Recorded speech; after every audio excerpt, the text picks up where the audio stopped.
Nous poursuivons la lecture de l'évangile de Jésus-Christ selon Matthieu, que nous avons commencé donc jeudi dernier, et nous sommes dans le chapitre 1er, les versets 18 à 24. Voici la naissance, la genèse de Jésus-Christ. Marie, sa mère, était fiancée à Joseph.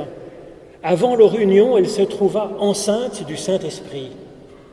Joseph, son époux, qui était un homme juste et qui ne voulait pas la diffamer, se proposa de rompre secrètement avec elle. Comme il y réfléchissait, voici qu'un ange du Seigneur lui apparut en songe et dit : « Joseph, fils de David, ne crains pas de prendre avec toi Marie, ta femme, car l'enfant qu'elle a engendré de l'Esprit est saint. Elle enfantera un fils, et tu lui donneras le nom de Jésus, car c'est lui qui sauvera son peuple de leurs péchés. Tout cela est arrivé afin que s'accomplisse ce que le Seigneur avait déclaré par le prophète : voici, la Vierge sera enceinte, elle enfantera un fils, et on lui donnera le nom d'Emmanuel, ce qui veut dire Dieu avec nous. À son réveil, Joseph fit ce que l'ange du Seigneur lui avait ordonné, et il prit sa femme avec lui.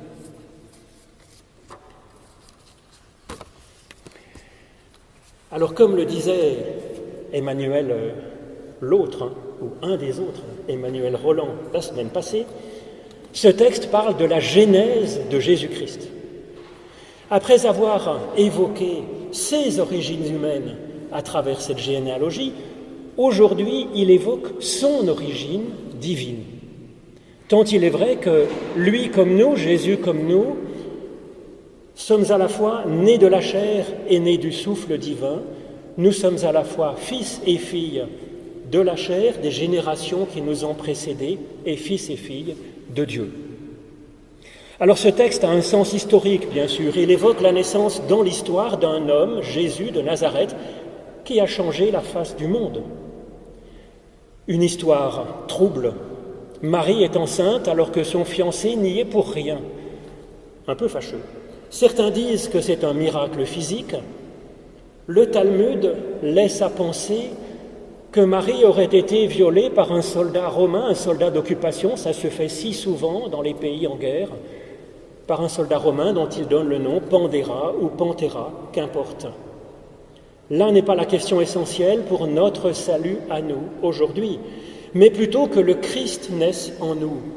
Comme le disent les mystiques depuis 2000 ans, le Christ aurait pu naître 1000 fois à Bethléem s'il ne naît pas en nous aujourd'hui et maintenant. Christ est né en vain. Donc, ouvrons-nous à cette recherche et donc dans une lecture spirituelle. Au début de l'histoire, de cette histoire qui nous est racontée, Jésus est déjà conçu. Il a déjà été engendré par l'Esprit Saint, nous dit ce texte.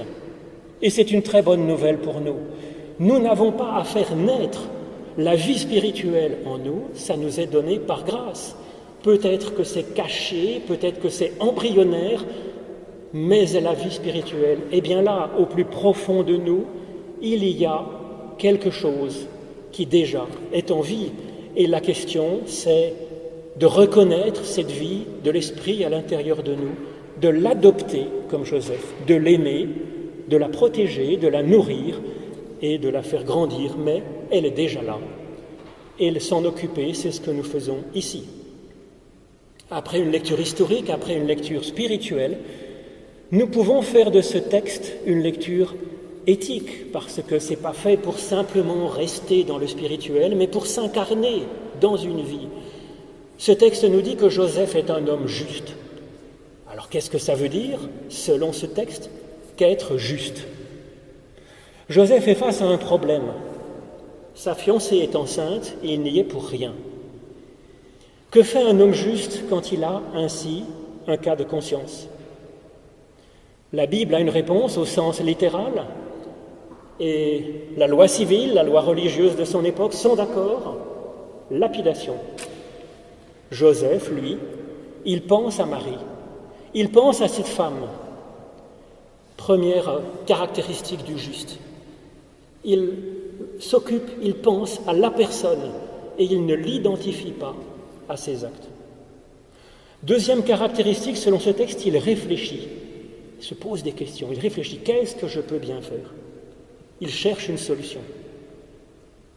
Et puis troisième point, comme il y réfléchissait, l'ange du Seigneur lui apparut dans sa méditation, dans sa réflexion. Troisième point, c'est la prière, c'est l'inspiration de l'Esprit Saint, de la parole de Dieu, qui donne vie à son amour, à sa recherche, à sa réflexion, à sa liberté.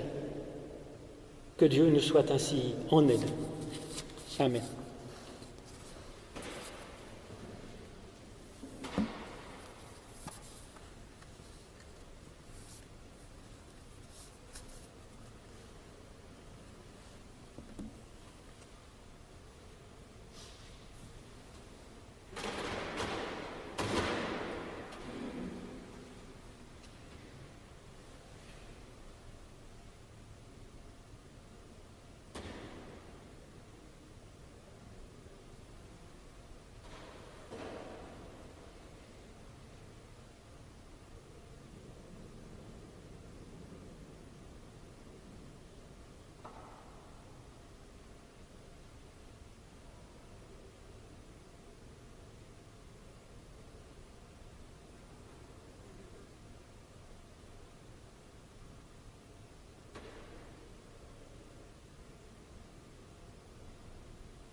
Ô Dieu, Père éternel, notre Père, tu es la source toute proche. Tu nous donnes la vie. Tu nous donnes cette vie spirituelle qui nous anime. Tu nous donnes une intelligence capable de réfléchir. Tu nous donnes un cœur capable de voir ce qui nous entoure, de comprendre ce qu'ils vivent, leurs difficultés, de les aimer, de penser à eux. Tu nous donnes d'avoir la force de nous lever, de tenir debout, d'essayer d'avancer, d'avoir la force du pas suivant, et parfois il est dur. Tu nous sanctifies par ton appel. Tu donnes vie à notre vie par ton amour. Tu fais de nous un prophète par cet esprit qui nous anime, prophète en parole et en acte, avec toi, notre Père. Et c'est pourquoi nous pouvons nous ouvrir à toi vraiment en toute confiance avec cette prière que le Christ nous a confiée et qui fait de nous des fils et des filles du même Père, des frères et des sœurs. Notre Père qui es aux cieux, que ton nom soit sanctifié, que ton règne vienne.